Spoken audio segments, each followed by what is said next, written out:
I don't think people should wait till young people have these disorders or conditions before they can start educating them. Expose this. How can I live? He lied.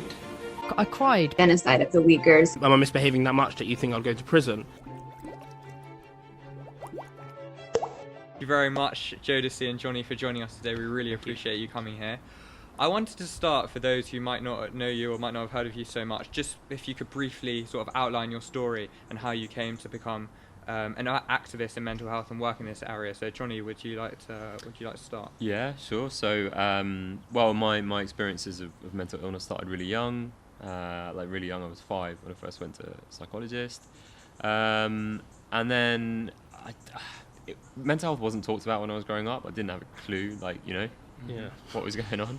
So it was only when I was 20, I was at university, I had a massive breakdown, got put into a hospital, got given a diagnosis of something called Schizoaffective disorder, which is like a combination of schizophrenia and bipolar.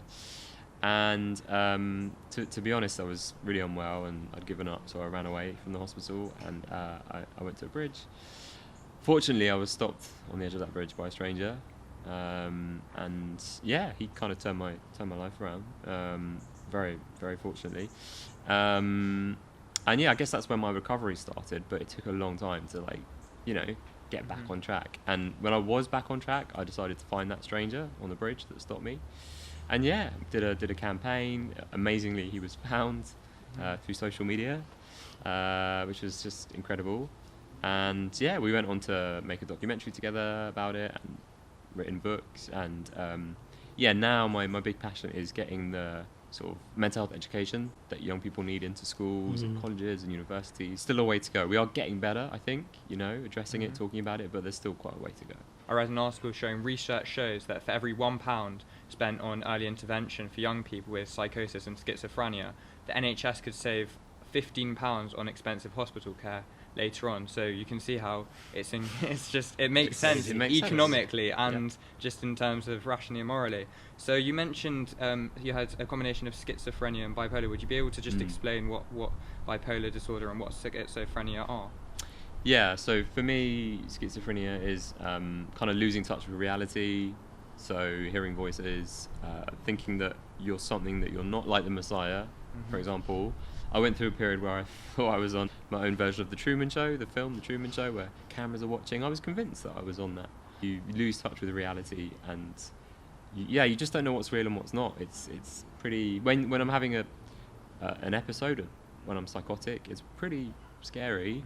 I think that things are happening around me that aren't happening. I don't believe people are who they say they are. Get very paranoid. And with the bipolar element, it's very rapid changes in mood, very up and down very quickly. For me, to be honest, it's been more the depressive end when I've been unwell, like really depressed. But yeah, it's a combination of those two things. And Jodeci, I know I've heard your story before, of course, and it's a really quite an inspiring story as well. And you obviously also suffered from bipolar. Yeah. Would you be able to sort of expand on that? Yeah, so my story is a bit different to Johnny's in the fact that Johnny said he started very young when he was 5. My mental health, it was quite interesting because obviously I only found out I was Jewish when I was 11. I experienced a lot of big news growing up of different things, and I went over to a Jewish area and everything was new. I went from not knowing I was Jewish to a brand new environment, and I was misbehaving a lot in school. I was playing up, I was trying to impress the people around me, and by the time I hit sixth form, I changed my behaviour. When I got back from year 9 summer one year, the teacher looked at me and said, where have you been all summer? And he said to me, well, you're in prison. And I looked at him really shocked because am I misbehaving that much that you think I'll go to prison? And I decided to change my behaviour drastically, like one extreme to another. And before you know it, I went from bottom set in all the subjects to top set, and I was really, really well. And I got deputy head boy in sixth form, and I the first black person to be deputy head boy. I was the only black kid in the school, and I had all this pressure on me. And before you knew it, I had a massive breakdown in sixth form when I was 17. Especially, that's like a tough time, especially because you're developing who you are, your identity. And I completely crashed. was suicidal, mostly depression, but I also had highs where I was like, running around the school, starting this project, thinking I was the Messiah, thinking I could do all of these things, and then I had to stop it because a week later I was back into depression, and over the last 4 or 5 years, I've had a lot of stable periods, but I have had very extreme depressions and extreme highs as well. And for me, it's a tough thing about it is when you feel alone. When you feel like there's something wrong with me because I've got this, and you live a life with a consciousness that there's something lower about me, or I'm inept, or there's something wrong with me. And for me, that's, I think, a lot of my passion. I think me and Johnny kind of trying to do is trying to help people realize that they're not alone, number one. Number two, it's not a negative thing. Okay, there are things that are very difficult about it, but there are many talented people with bipolar, schizophrenia that are doing absolutely amazing things, and that's one of my main goals, is to help people realize that they should be proud about it, but also realize that they can help other people as well, and that they can get through it, and that they can live a very successful, stable, normal, balanced life. And you mentioned sort of the transition to adulthood, the transition from 17, 16-year-olds to 18-year-olds in terms of mental health is actually quite difficult, and a recent study showed that less than 5% of youth received a good transition to adult health. Do you think that there's enough support for young people in terms of mental health more generally? Definitely not. There's not enough support for anyone, I think, when it comes to mental health, whether you're young or old. We've got I think we need like a revolution in our mental health system, but particularly for young people. I mean, I hear so many stories of young people who, they get to 17, they get to 18, and their time at CAMS, the Child and Adolescent Mental Health Service, ends, and then there's this big gap, and they fall through the gap to the adult mental health service, and it frustrates me because it's, if a young person had something like, I don't know, cancer, that would never happen. Oh, suddenly you're 18, you're transferred. Like, it would be. So you're saying there's so sort of a lack of different. parity between physical and mental health? Definitely. Can I just add to that as well? What I think, for me, like when I had my breakdown, I couldn't see past it. I thought this was the end of the world. I think, number one, because the people around me didn't understand it. So they thought I was just maybe a crazy person who was going insane, and they didn't know what to do about it.